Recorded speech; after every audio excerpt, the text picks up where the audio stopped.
Meio-dia e 1 minuto, segunda hora do nosso No Meio do Dia desta segunda-feira. Boa semana para você, segunda-feira, dia 15 de abril de 2019. Eu, Felipe Bueno, fico com você até as 2 horas da tarde. Ela, Carla Bigato, nem para me receber aqui. E esse outro que tá aqui, você é quem mesmo? Bom dia. Bom dia. Boa tarde. Boa tarde, meio-dia e 1 minuto. Eu sou Eduardo Oineg, respondendo a pergunta do Felipe Bueno. Eu fico aqui até as 2 horas da tarde, hoje daqui ninguém mentira. E junto comigo aqui o representante, é pessoal esse negócio. É pessoal. Representante da dupla mais admirada do rádio brasileiro, Felipe Bueno. Cadê a Carla Bigato? A gente tem uma cota saúde. Quando um fica doente, o outro tem que vir. Então, aí o outro volta e a outra pessoa sai. Não, a Carla teve um mal-estar, achamos, como se fosse esporte, né? Achamos por bem deixá-la no banco de reserva para ela se recuperar e voltar amanhã. Então é o seguinte, e junto com a gente aqui também, aquele que faz a Band News FM ser aquilo que ela é, nosso ouvinte querido, nossa ouvinte querida. Hoje, 105º dia do ano, 15 de abril de 2019. Felipe, você sabe que no tempo das monarquias absolutas, o rei podia tudo. Sim. Né? Ele criava a lei, ele definia os impostos, ele definia os critérios de justiça. Aí se o rei quisesse mudar o que é legal e o que é ilegal, tudo bem também, não tinha problema nenhum. Porque as ordens dele eram acatadas sem qualquer questionamento. Porque ele recebia as instruções de Deus. Sim, não é? Direito divino. Ou seja, as pessoas prestavam contas ao rei, o rei se entendia com Deus e estava tudo resolvido, o Estado era ele. E não era assim porque isso era um equívoco, uma distorção. Era assim porque era para ser assim, né? Não era uma disfunção de forma alguma. Ele acreditava e os súditos também. Sem dúvida. Aí os tempos mudaram. Você tem hoje no mundo cerca de 200 países, segundo a FIFA, segundo a ONU um pouco menos, mas é nessa ordem de grandeza. E você tem 43 países que são monarquia, dos quais 7 funcionam mais ou menos como funcionava naquele tempo. São países, tirando todos ali na região do Golfo Pérsico, né?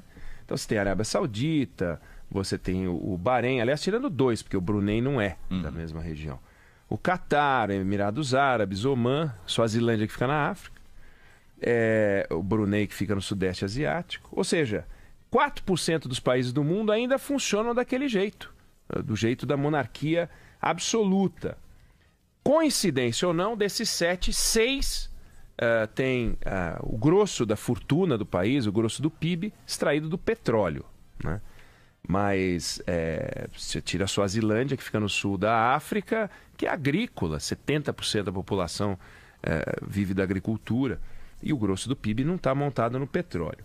Aí você tira esses 7 países, tira 2 dúzias de países que não sabem o que é democracia, Venezuela, Cuba, China, Coreia do Norte, e você tem o resto, que não é trivial, nós estamos falando uma montoeira de países, 170 países e tal, que escolheram não entregar o poder para uma pessoa, ou para uma família, ou para uma estrutura de comando, mas escolheram entregar o poder para as chamadas instituições, né?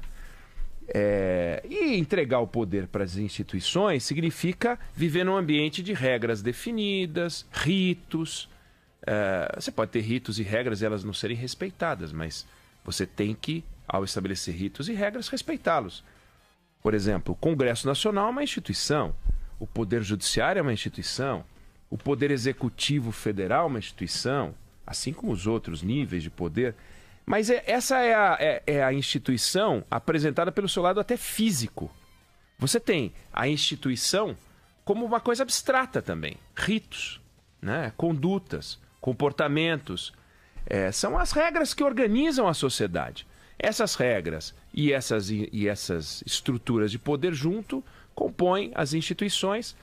E você tem países que seguem isso à risca, respeitam as instituições, sejam as regras, sejam as estruturas de poder, e você tem os chamados países de alta institucionalidade. São os países que têm menos miséria, que têm mais saúde, que têm mais educação, que têm PIB per capita maior. E você tem aqueles que respeitam menos isso. E você vai encontrar países mais miseráveis, com menos educação, com menos saúde. É porque as regras são mutáveis, as estruturas também não são muito respeitadas. E o desemprego é maior, é uma coisa complicada. O país não é o Brasil não é uma monarquia absoluta. O Brasil tem um regime de regras extenso, né? Extenso. Você pega a nossa Constituição, ela é enorme. Tem um estudo que compara a Constituição de 180 países. Em média, as Constituições têm 20 mil palavras, a nossa tem 65 mil palavras. Ela é 8 vezes maior que a Constituição americana, ela é 13 vezes maior que a Constituição japonesa. Ela perde para a indiana e para a nigeriana, só em tamanho. Além disso, você tem, desde a Constituição para cá, 30 anos, 31 anos, né? Você teve 6 mil leis federais que foram editadas. Você teve 374 mil leis estaduais, 700 mil leis municipais. Não dá para dizer que falta regra. Regra a gente tem de sobra. E ainda mais 100 emendas à Constituição já aprovadas. 100 emendas à Constituição aprovadas. Uhum. E é aquilo, as regras estão claras. Por exemplo, quem cuida da taxa de juros? Banco Central. O que a Caixa Econômica Federal tem a ver com isso? Nada. Nada. Nada. Quem é que cuida de concorrência e agressões às concorrências entre empresas? O Conselho Administrativo de Defesa Econômica, popularmente conhecido por nós como CAD. A Receita Federal tem alguma coisa a ver com isso? Não, nada, zero. E tributo? É com a Receita Federal. O CAD tem alguma coisa a ver com isso? Não, não tem. Só se houver uma agressão à concorrência, CAD é acionado. Cada estrutura de poder tem a sua alçada. E tem que ser assim para que você não crie fissuras institucionais. Recentemente, por exemplo, a gente abordou isso aqui, o ministro da Justiça, Sérgio Moro, resolveu colocar em discussão uma coisa que não tem nada a ver com a alçada dele, zero a ver com a alçada dele. Ele que resolveu montar um grupo de trabalho para baixar a tributação do cigarro. Porque ele falou, sabe o que acontece? Isso aí vai diminuir o contrabando. Bacana, legal, pode ser até que funcione. Mas o cigarro é um tema central do Ministério da Saúde, pelas razões pulmonares, e é um tema central da Receita Federal, ou do Ministério da Economia, pelas razões tributárias, até pela concorrência, até para não criar distorções. Então, não interessa se o Sérgio Moro propôs uma discussão nobre ou que não seja nobre, né? Não vem ao caso se um beneficiário dessa possibilidade vai ser ou não uma empresa que financia encontros de juízes federais. Isso não vem ao caso. Seguramente ele foi movido por uma boa causa. Poxa, vamos baixar o contrabando. Mas aí, ele não pode fazer isso desta forma como ele fez. Ele teria que procurar os seus pares e falar, eu estava pensando em propor essa discussão. E os pares é que teriam que conduzir. O Ministério da Saúde pelas razões de saúde, talvez não tivesse que se envolver muito, porque se o cigarro é ou não contrabandeado, o sujeito está fumando igual. Mas o Ministério da Justiça, o Ministério da Economia, sem dúvida alguma. E quando ele faz isso, ele está cometendo um erro. E ele não percebe. Ele não acha que ele está agredindo a institucionalidade. Ele acha que ele está agindo da maneira correta, né? E não está. Quem são os caras mais... quem são os maiores responsáveis por defender a institucionalidade e as instituições? São os chefes dos poderes. É o presidente do Supremo Tribunal Federal, é o presidente do Congresso Nacional, da Câmara e do Senado, se quiser colocar dois, e o presidente do Poder Executivo, o presidente da República, né? Os governadores, os prefeitos. Se esses não fazem isso, a gente fica com um problema. E aí a gente entra na discussão que vai ter desdobramentos nesta semana, hoje, aliás, o presidente da República chamou uma reunião para hoje à tarde, para discutir às 2h30 da tarde, pouco depois da gente sair do ar aqui. Talvez seja por isso, inclusive. Né? Pra não concorrer com a nossa. Né? Eu acho que sim. Eles ouvem a gente. Ouvem daí depois eles tomam as decisões. Almoçam rapidinho e 2h30 fazem a reunião. Exatamente. Então vão estar lá o Onyx Lorenzoni, da Casa Civil, o Paulo Guedes, da Economia, o Bento Albuquerque, de Minas e Energia, o Santos Cruz, da Secretaria de Governo, o Floriano Peixoto, que é secretário-geral da Presidência, e também os executivos da Petrobras, BNDES, enfim. Ele convocou E aí, na quinta-feira passada, a gente acompanhou isso, a Petrobras anunciou um aumento no diesel de 5,74%, que iria vigorar a partir do dia seguinte. Chegou a ser publicado no site da Petrobras. Como um aumento parecido disparou a greve dos caminhoneiros no ano passado, e foi um negócio horroroso, o Onyx Lorenzoni foi no gabinete do Bolsonaro e disse, olha, isso aí é caca, isso aí não vai dar ruim. E a greve foi assustadora, né? Ela provocou bloqueio de estrada em 24 estados, Distrito Federal, faltou comida, faltou remédio, faltou combustível, comprometeu o funcionamento de aeroporto, de ônibus, de hospital, deixou escola sem aula, o campo produzia, não conseguia escoar, também não chegava ração para ave, porcos, etc. Estados entrando em estado de calamidade, cidades entrando em estado de calamidade, foi o caos. Quando a gente estava vivendo a greve dos caminhoneiros, a gente percebeu o poder explosivo que tem um negócio desse. Nada se compara àquilo, pelo menos quem viveu aquilo sabe, né? Nada se compara àquilo. Bom, aí ele resolveu fazer o quê? Ele podia não fazer nada ou podia fazer alguma coisa. Não fazer nada significava deixar o preço ser reajustado, convocar essa reunião para hoje e aí acertar exatamente como é que as coisas seguiriam a partir de agora. Ou intervir, que foi o que ele fez, interveio, ligou para o presidente da Petrobras, o aumento foi suspenso e vai ter a reunião hoje. Ele preferiu agir de olho na greve, a reação foi imediata. Caiu o preço da ação da Petrobras, caiu o valor da Petrobras, aquela coisa que a gente sabe, os valores e tal. Depois da greve da Petrobras no ano passado, a ação da Petrobras desabou também, né? O detalhe dessa decisão é que o presidente, durante a campanha, disse que não entendia de economia. E que ele se valia de um assessor econômico que entendia tudo de economia, que era o Posto Ipiranga, que era o nosso Paulo Guedes. E que ele sempre ouviria, e sempre ouvia, dizia ele, o Paulo Guedes antes de tomar uma decisão. Só que na primeira decisão importante do seu governo envolvendo a economia, ele não ouviu o Paulo Guedes. Paulo Guedes estava nos Estados Unidos e foi surpreendido pela decisão, até ficou meio sem saber o que dizer, reagiu até muito bem. Imaginando, nós que conhecemos o potencial de resposta do ministro Paulo Guedes, ele foi muito cuidadoso, né? E essa reunião, perdão, que vai acontecer hoje à tarde, ela é muito importante porque ela vai definir, vai permitir que a gente conheça um pouco do que o governo, como o governo enxerga esses dilemas que vão sempre surgir na mão do presidente. Não é uma decisão trivial, é uma decisão muito complexa. Decidir se você vai ou se você não vai intervir, decidir se você vai ou não vai respeitar a economia de mercado, e com que exceções ou em que circunstância você abre mão, tudo isso é fundamental para a gente entender como pensa o presidente da República. E esse recado que ele dá para o país não é um recado simples. Como é que vai funcionar o modelo de decisão do presidente? Não.